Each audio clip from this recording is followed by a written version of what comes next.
Breaking news చూస్తున్నాం. BJP అగ్రనేత అద్వానీని Bharat Ratna award వరించింది. అద్వానీకి అత్యున్నత పురస్కారం భారతరత్నను ప్రకటించింది కేంద్రం. ఈ సందర్భంగా ఆయనకు ప్రధాని మోదీ అభినందనలు తెలిపారు. దేశ అభివృద్ధిలో ఆయన పాత్ర ఎంతో కీలకమని పేర్కొన్నారు.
బ్రేకింగ్ న్యూస్ చూస్తున్నాం. బీజేపీ అగ్రనేత అద్వానీని భారతరత్న అవార్డు వరించింది. అద్వానీకి అత్యున్నత పురస్కారం భారతరత్నను ప్రకటించింది కేంద్రం.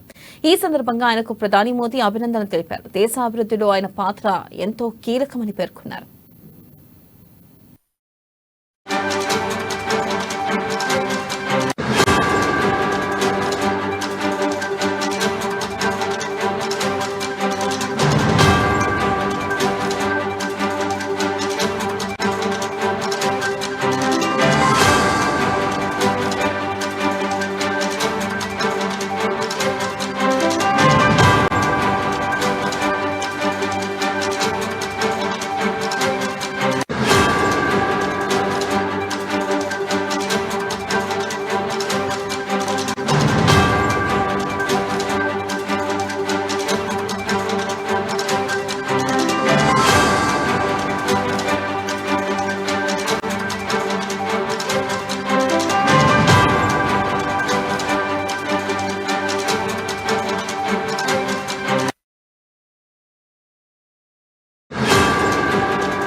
బ్రేకింగ్ న్యూస్ చూస్తున్నాం. బీజేపీ అగ్రనేత అద్వానీని భారతరత్న అవార్డు వరించింది. అద్వానీకి అత్యున్నత పురస్కారం భారతరత్నను ప్రకటించింది కేంద్రం.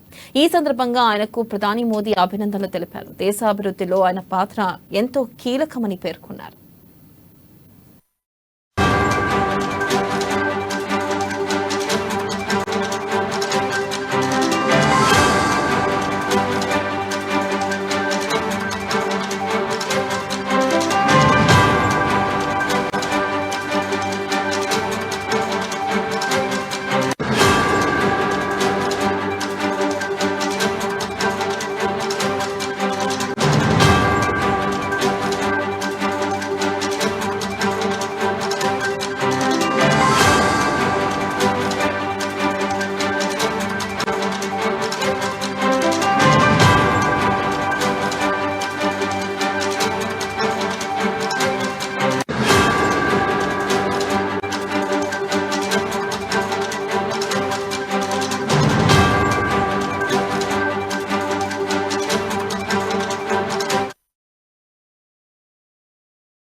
బీజేపీ అగ్రనేత అద్వానీ భారతరత్న అవార్డు వరించింది. అద్వానీకి అత్యున్నత పురస్కారం భారతరత్నను ప్రకటించింది కేంద్రం.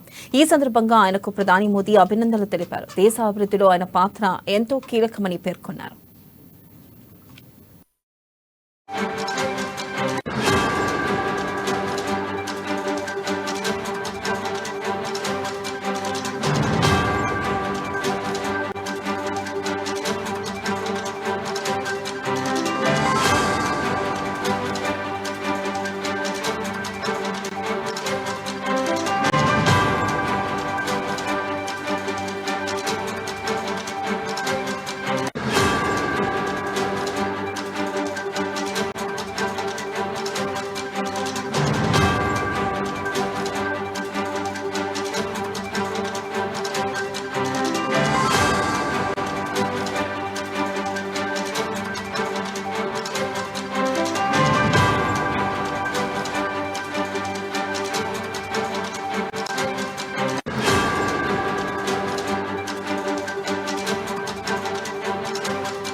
బీజేపీ అగ్రనేత అద్వానీని భారతరత్న అవార్డు వరించింది. అద్వానీకి అత్యున్నత పురస్కారం భారతరత్నను ప్రకటించింది కేంద్రం. ఈ సందర్భంగా ఆయనకు ప్రధాని మోదీ అభినందనలు తెలిపారు. దేశ అభివృద్ధిలో ఆయన పాత్ర ఎంతో కీలకమని పేర్కొన్నారు.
బ్రేకింగ్ న్యూస్ చూస్తున్న బీజేపీ అగ్రనేత అద్వానీని భారతరత్న అవార్డు వరించింది. అద్వానీకి అత్యున్నత పురస్కారం భారతరత్నను ప్రకటించింది కేంద్రం. ఈ సందర్భంగా ఆయనకు ప్రధాని మోదీ అభినందనలు తెలిపారు. దేశ అభివృద్ధిలో ఆయన పాత్ర ఎంతో కీలకమని పేర్కొన్నారు. దీనిపై మరింత సమాచారాన్ని మా బ్యూరో చీఫ్ కృష్ణమూర్తి లైవ్ ద్వారా అందిస్తారు. కృష్ణమూర్తి, చెప్పండి, అద్వానీకి భారతరత్న అవార్డు రావడం ఎంతో గర్వకారణం. దేశ అభివృద్ధి కోసం ఆయన ఎంతో శ్రమించారు. ఆయనకి ఈ అవార్డు గౌరవంగా ఈ అవార్డును భావించవచ్చంటారా? భారతరత్న అవార్డును గౌరవంగా మనం భావించవచ్చంటారా? Thank you Vennela. బీజేపీ కురువృద్ధ నేత ఎల్కే అద్వానీకి, లాల్ కృష్ణ అద్వానీకి భారతరత్న రావడం దేశమంతా హర్షిస్తూ ఉన్నది. ఆయనకు అంటే తన జీవిత చిరవాంకంలో చివరి దశలో ఆయన అంటే 96 సంవత్సరాలు కాబట్టి మనం ఈ మాట వాడాల్సి వస్తుంది. 96 సంవత్సరాల వయసు, 96 సంవత్సరాల పైబడి ఉన్నారు వారు. అయితే ఆ సందర్భంగా భారతరత్న రావడం అనేది ఆయన రాజకీయ సేవలకు కానీ సామాజిక సేవలకు కానీ ఆయన చేసిన కృషికి ప్రస్తుత ప్రభుత్వం సరైన గుర్తింపు ఇచ్చిందని చెప్పొచ్చు. ముఖ్యంగా అయోధ్యలో రామమందిర నిర్మాణం నేపథ్యంలో ఆయన మరోసారి ఇటీవల కొంత హాట్ టాపిక్గా మారారు. పాలిటిక్స్లో కానీ రాజకీయం కానీ ధార్మిక సంస్థలలో కూడా అద్వానీ సేవలు కొంత అంటే ధార్మిక సంస్థలు కానీ మఠాధిపతులు, పీఠాధిపతులు కూడా అద్వానీ సేవలను కొంత ప్రశంసించారు.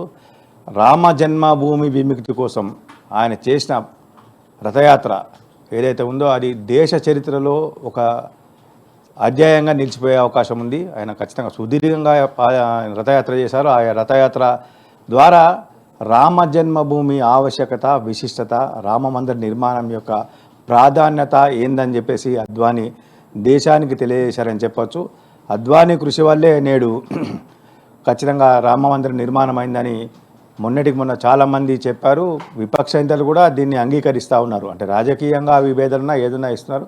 మొత్తంగా చూస్తుంటే అద్వానీ రామ మందిర నిర్మాణానికి ఆహ్వానించలేదని, ఆయనను రావద్దని ప్రభుత్వం చెప్పినప్పుడే అద్వానీ ఒక క్లారిటీ ఇచ్చారు. తన వయసు రీత్యా ఆ జనాలలో తను వెళ్ళడం కొంత ఇబ్బందికరంగా ఉంటుంది, తనకు కూడా ఇబ్బందికరంగా ఉంటుంది, వచ్చిన వాళ్ళకు ఇబ్బందికరంగా ఉంటుంది. కాబట్టి నేను ఇప్పుడు వెళ్ళను, ఒక 3 నెలల తర్వాత రామమందిరంకు వెళ్ళి అయోధ్య రామమందిరంలోని బాలరాముడి విగ్రహాన్ని దర్శించుకుంటాను, పూజలు చేస్తానని చెప్పారు.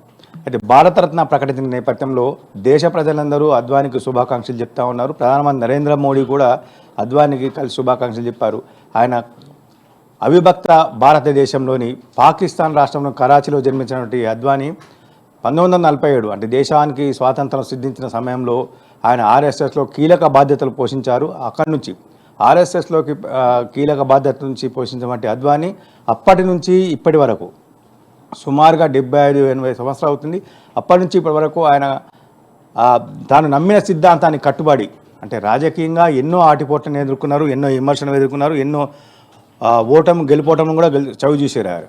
అయినప్పటికీ తను నమ్మిన సిద్ధాంతం కోసం పనిచేశారు. నమ్మిన వ్యక్తులకు ఎలాంటి హాని చేయకుండా ఆయన తన వారు అనుకున్న వాళ్ళకు ఖచ్చితంగా న్యాయం చేసే విధంగా ప్రయత్నం చేశారు.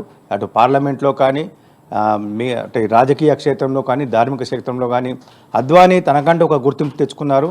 ఎక్కడ ఎలాంటి వివాదాలకు తావివ్వకుండా వివాదరహిత నేతగా కూడా అద్వానీ దేశ రాజకీయాల్లో గుర్తింపు పొందారు. విపక్ష పార్టీలు కూడా అద్వానీ అంటే కొంత గౌరవిస్తాయి, ఆయన సేవలను ఇప్పటికీ స్మరించుకుంటాయి.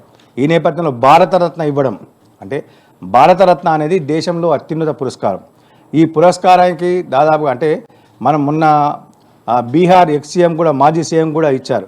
అంటే దివంగతులైనటువంటి నేతలకు మన తెలంగాణ రాష్ట్రాన్ని మన తెలుగు రాష్ట్రాలు చూసుకుంటే ఎన్టీ రామారావు కూడా భారతరత్న ప్రకటించారు ఆయన మరణానంతరం. అయితే కొంతమందికి మాత్రమే జీవించి ఉన్నప్పుడు భారతరత్న వస్తుంది. దాంట్లో విశేష సేవలు, ప్రత్యేక సేవలు, దేశ ప్రజలకు ఉపయోగపడే విధంగా కార్యక్రమాలు చేయడం కానీ వ్యవహరించడం కానీ దేశ కీర్తి ప్రతిష్టను ప్రపంచ దేశాలకు ఎలుగెత్తి చాటే విధంగా చేసిన వారికి మాత్రమే ఈ భారతరత్న దక్కే అవకాశం ఉంది. అందులో అద్వానీ కూడా ఒక నిలవడము, అద్వానీ గారికి భారతరత్న ప్రకటించడం అనేది దేశ ప్రజలంతా హర్షిస్తూ ఉన్నారు. ఆయన ఇప్పుడే ప్రకటించారు కాబట్టి వారి స్పందన కూడా చెప్పారు. నాకు ఇన్ని రోజులటువంటి రాజకీయ జీవితంలో ఇన్ని రోజుల నా జీవితంలో ఈ టైంలో అత్యున్నత గౌరవంలో చాలా సంతోషకరంగా ఉందని చెప్పి అద్వానీ స్పందించారు. మోడీ కూడా ప్రధానమంత్రి నరేంద్ర మోడీ కూడా అద్వానీకి శుభాకాంక్షలు చెప్పారు. మొత్తంగా చూస్తుంటే అద్వానీకి గుర్తింపు లభించడం అనేది దేశ ప్రజలకు ఒక గుర్తింపు లాంటిదని తప్పకుండా చెప్పవచ్చు. హిందూ సంస్థలు కానీ మిగతా అంటే రాజకీయ పార్టీలోని వేరువేరుగా రాజకీయ సిద్ధాంతపరంగా కొంత విభేదాలు ఉన్నప్పటికీ అద్వానీ విషయంలో అందరూ ఐకమత్యంగా దాన్ని హర్షిస్తున్నారు, దాన్ని స్వాగతిస్తూ ఉన్నారు. విన్నారా కృష్ణమూర్తి, థ్యాంక్ యూ.